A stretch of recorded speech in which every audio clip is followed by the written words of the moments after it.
Let's have your view on this. What do you think will be the impact of this on the economy, and especially how do you think it will affect the country's physical stability?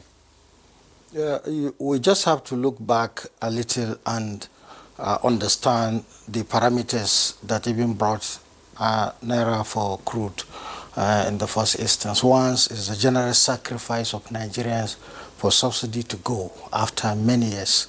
And that sacrifice has to do with certain economic decisions which will probably stabilize the supply, stabilize prices, and at the same time put efficiency. PIA has come to stay. And if PIA has come to stay, Nigeria was out of the world map, the refining capacity. That's the first things to remember.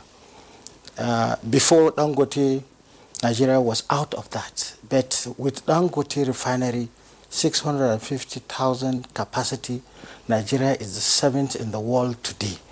But what even preempt Naira for crude? It is the same NNPC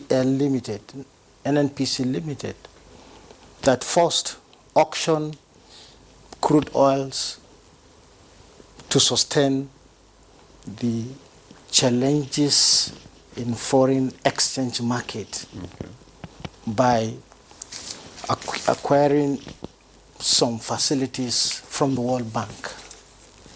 So if that is done with good intention in the first instance, then definitely the best way to resolve the issue, instead of going into financial markets to source for funds to stabilize foreign exchange, why not use the available resources that we have? Because one thing has to be clear, especially once we intend to emphasize on law and then emphasize on commercialization by looking at the operational modalities on sister countries. OPEC, as a body, is responsible for supplying 80% of crude oil to the world market. Okay. Nigeria is a strong member with a very strong oil reserve, and with a very large population, and also losing so much of resources to import PMS when we have the capacity to refine. But if you are to stabilize supply, then definitely you have to encourage production. Encouraging production has to do with, first of all, having a hand in what Dangote is going to produce. Because when Dangote was sourcing resources to put the refinery in shape, he was outside the shores of Nigeria to get those funds.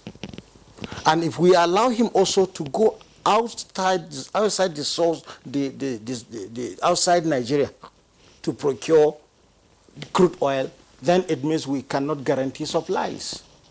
And once that happens, even democracy will be at stake, because there is an extent Nigerians can go in respect to the multiplier implication of the PMS pricing in Nigeria. So Naira for crude is a good initiative, but we have to change model. 6 months to try, we need to put a short-run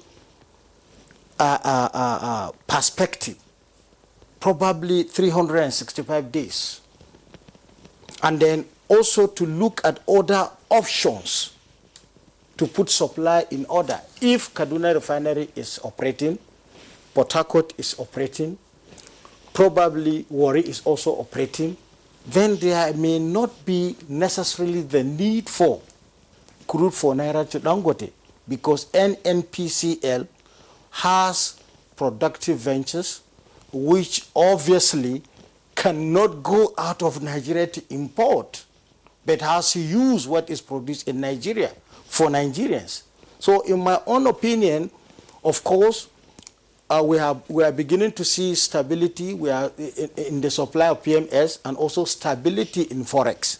Then we don't have to cause additional instability by opting out from the deal, particularly that Nigerians' purchasing power, Nigerians' desire to pay for the price, Nigerians' desire to have structural changes and reform, including tax reform, and the ultimate, to have efficiency in the industry. So for that efficiency, we are expecting at least a temporary measures. Saudi Arabia has an option, for instance, with 5 refineries, have decided to produce 4 million liters per day.